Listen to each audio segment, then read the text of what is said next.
And I'd like to talk a little bit about how you think your voice has changed in the years that you've performed.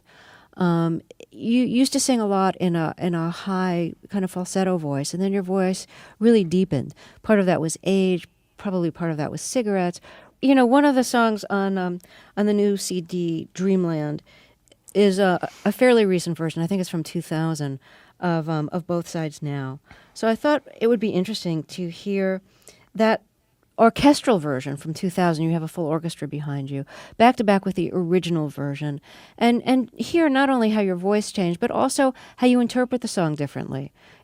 I think it's a darker song, it's a slower song, and But here's the when you other sing it thing. later, and you've also changed some of the melody around. You're kind of almost like improvising within the melody in the 2000 version.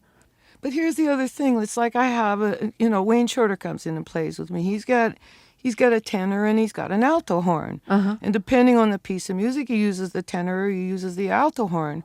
So, I mean, a lot of the very high end is gone. It's just gone. That happens with opera singers that don't smoke over 50. Opera singers sometimes retire, but I do have this rich alto voice, which is unharmed. I'll never be able to trade guitar licks, to mimic a guitar again. That's way up in the stratosphere like that.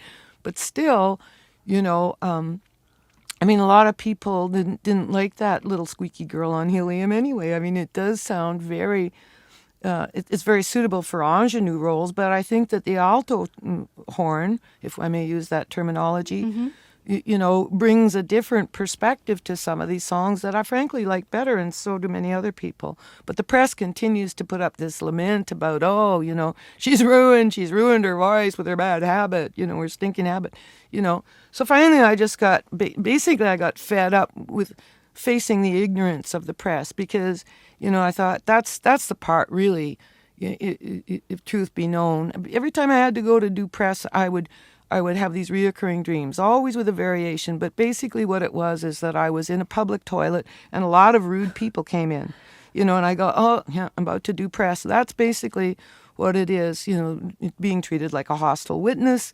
not, it's a fixed fight, having anything intelligent you said snipped up into these dreary little sound bites. And then you hear people say, oh, they do press very well, but when you listen to what they're saying, they're not saying anything, so if you're trying to say something, they won't let you. They chop it all up.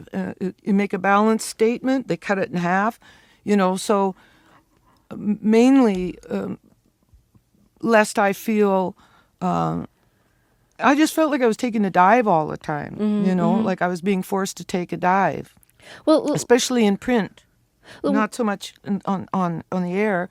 You got a better shot at finishing your sentence. Right, unless I interrupt, I guess. Well,